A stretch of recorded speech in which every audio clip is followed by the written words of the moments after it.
The first premise is essentially that NAM are suggesting that the handling of the assets from Quinlan Private were a success for the agency, broadly. In overall terms, yes. So what we do know in terms of Quinlan Private were that senior people in that company essentially set up a new company to manage their debt, Avestas.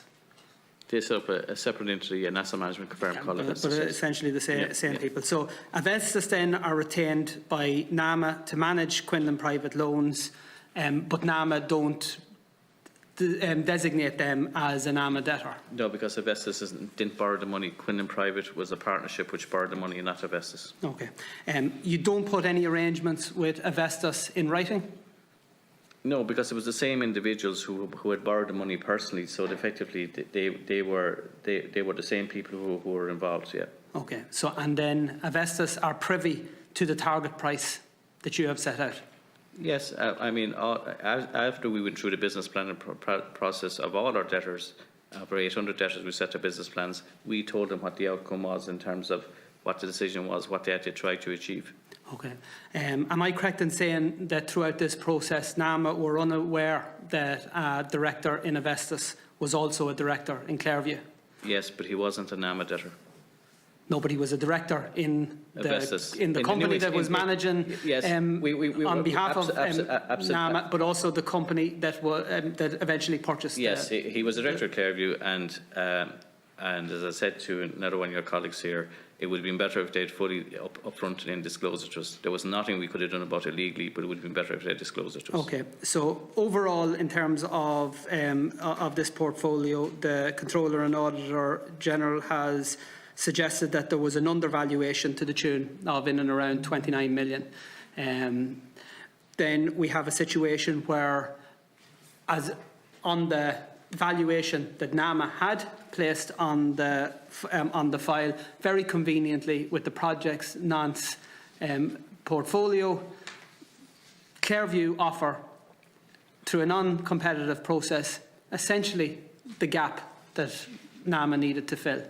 A gap that Avestas were aware of, that this director was aware of, who happened to also be a director of the company that made the bid. Is that correct to say?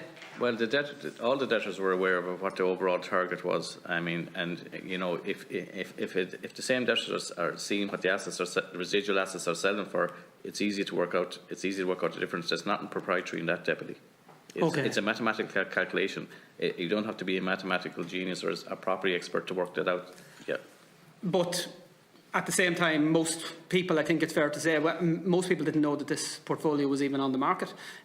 So you had a situation where a company that had an interest in purchasing this portfolio had, as a director of it, somebody who was aware that NAMA had a target price to achieve, and that company very conveniently valued that portfolio at almost the exact amount that NAMA needed to secure. But I think we have to be realistic, Deputy, in terms of all our debtors in NAMA. When they're given a target to meet, they know exactly what to meet the debtors.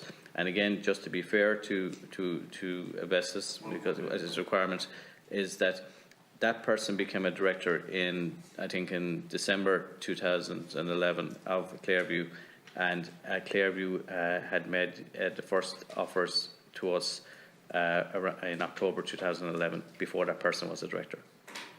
Okay. So the offer was made in October 2011, 2 months before that. Okay.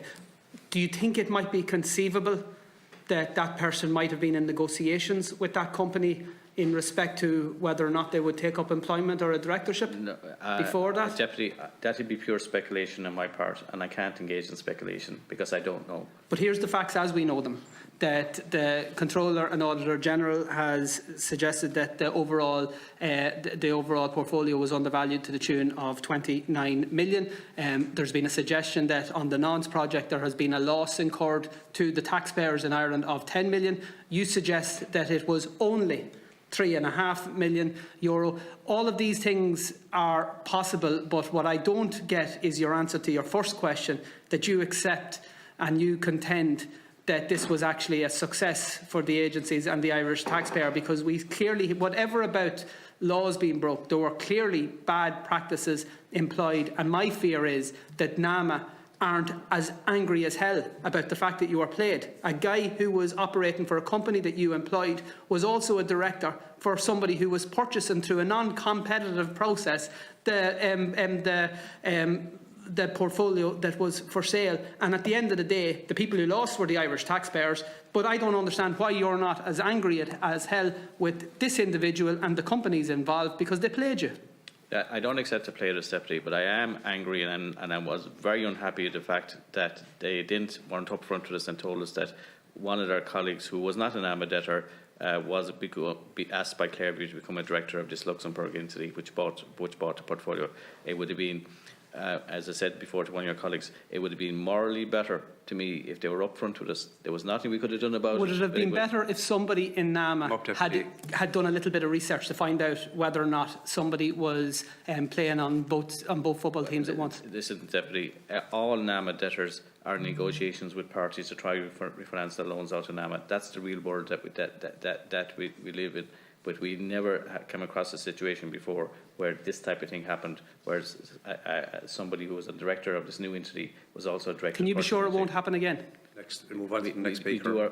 Just very briefly. We do our best to ensure that this doesn't happen again.